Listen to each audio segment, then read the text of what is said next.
Hello, good morning बच्चों। कैसे हो आप सब। तो बच्चों, आज हम क्या पढ़ने वाले हैं। आज हम पढ़ने वाले हैं 5th क्लास की हिंदी की बुक से चैप्टर नंबर 7, जो कविता है चेतक की वीरता। कविता का नाम है चेतक की वीरता। इसके जो लेखक हैं वह हैं श्याम नारायण पांडे जी।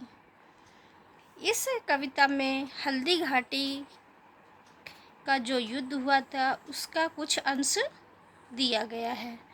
तो बच्चों, हम चैप्टर पढ़ने से पहले लेखक के बारे में कुछ जानकारी आपको हम बता देते हैं।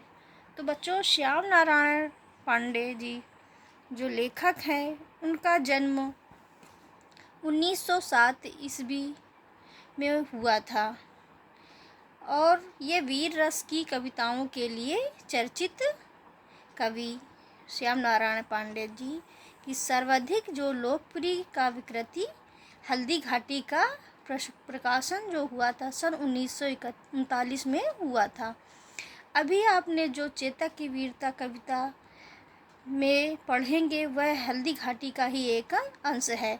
भारत के स्वतंत्रता संग्राम के अंतिम वर्षों में हल्दी घाटी काव्य कृति ने स्वतंत्रता सेनानियों में सांस्कृतिक एकता और उत्साह का इसमें संचार कर दिया गया था। तो बच्चों, श्याम नारायण पांडे जी का जो मृत्यु हुई थी वह 1991 ईस्वी में, जन्म 1907 और मृत्यु 1991 ईस्वी में हुई थी। तो बच्चों, चलिए हम ये कविता पढ़ते हैं और इस प्रस्तुत पाठ में महाराणा प्रताप के घोड़े चेतक की वीरता और स्वामी भक्ति के विषय में बड़े रोचक ढंग से वर्णन किया गया है। तो चलिए बच्चों, हम इस कविता को पढ़ते हैं और हम इसको जो इसका अर्थ है वह भी आपको बताएंगे। रण बीच चौकड़ी भर भर कर चेतक बन गया निराला था। राणा प्रताप के घोड़े से पड़ गया हवा का पाला था। तो बच्चों, इस पंक्ति का जो अर्थ है, ये जो प्रसिद्ध हिंदी कविता चेतक वीरता है जिसे कवि श्याम नारायण पांडे जी ने लिखा है। इस कविता में महाराणा प्रताप के जो वफादार और बहादुर घोड़े चेतक की गति और सूझबूझ और उसकी वीरता का वह सुंदर वर्णन किया गया है। तो इस पंक्ति का अर्थ है कि युद्ध के मैदान में चेतक छलांगे, चौकड़ी भरना मतलब रण बीच बीच मतलब युद्ध भूमि के बीच में, चौकड़ी मतलब हिरण की तरह दौड़ना। तो क्या वो जो चेतक घोड़ा था महाराणा प्रताप जी का, वह छलांगे लगाकर चौकड़ी भर भर कर सबसे अनोखा और अद्भुत बन गया था। क्या बन गया था? अद्भुत निराला अद्भुत बन गया था। महाराणा प्रताप का यह घोड़ा इतनी तेज दौड़ता था मानो उसका मुकाबला सीधे से था। वह हवा से भी तेज भागता था। पाला पड़ना मतलब सामना होना।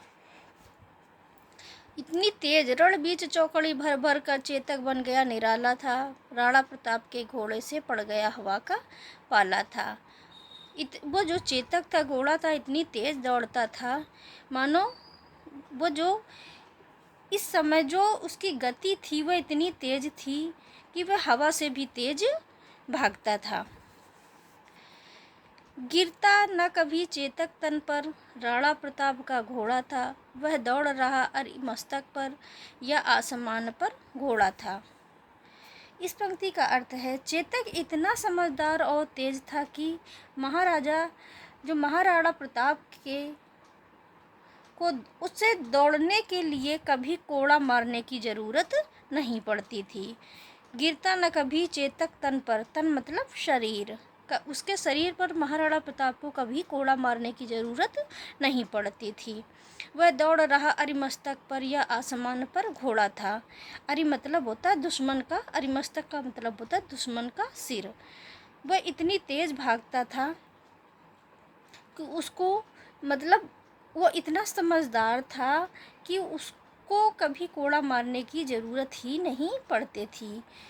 अरे मतलब सिरों से ऊपर इतनी तेज़ी से निकल जाता था कि वह ज़मीन पर ही नहीं बल्कि सीधे आसमान में दौड़ रहा हो।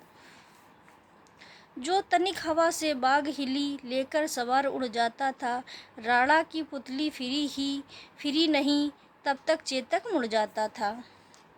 इसका अर्थ है कि जैसे ही हवा के झोंके से घोड़े का लगाम, बाग मतलब घोड़े की लगाम, थोड़ी सी भी हिलती थी, चेतक अपने सवार राणा प्रताप को लेकर हवा की तरह उड़ जाता था। कैसे? हवा की तरह। जैसे कि जिस प्रकार आग की पुतली ही घुमाकर सिर्फ सोचने का इशारा ही करते थे, उससे पहले ही चेतक उस दिशा में मुड़ जाता था। कौशल दिखलाया चालों में, उड़ गया भयानक भालों में, निर्भीक गया वह ढालों में, सरपट दौड़ा करवालों में। चेतक अपने ही कौशल मतलब जैसे ही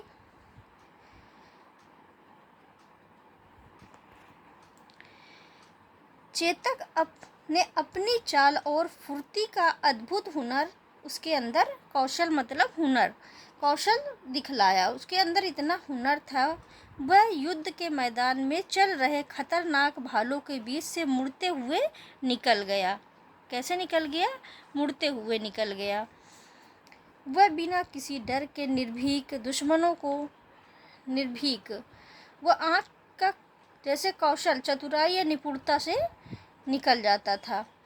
वह किसी डर या निर्भीक दुश्मनों की ढालों और करवालों मतलब तलवारों के बीच से बेहद तेज रफ्तार, सरपट मतलब तेज से दौड़ जाता था।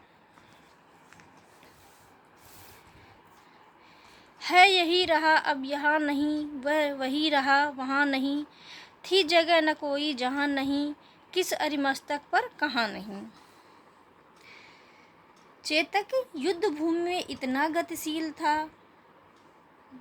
चेतक है यही रहा अब यहाँ नहीं, मतलब इतनी तेज उसकी गतिशीलता थी, वह इतने तेज था कि अभी यहाँ दिखता तो कभी वहाँ दिखता, पलक झपकते ही गायब हो जाता था। मैदान में ऐसी कोई जगह नहीं थी जहाँ चेतक ना पहुँचा हो। कोई ऐसा शत्रु, अरे मतलब दुश्मन होता है या शत्रु, नहीं बचा जिसके सिर पर चेतक ने अरे मतलब मस्तक पर, जो दुश्मन के मस्तक पर उस चेतक के खुर मतलब पैर ना पड़े हों।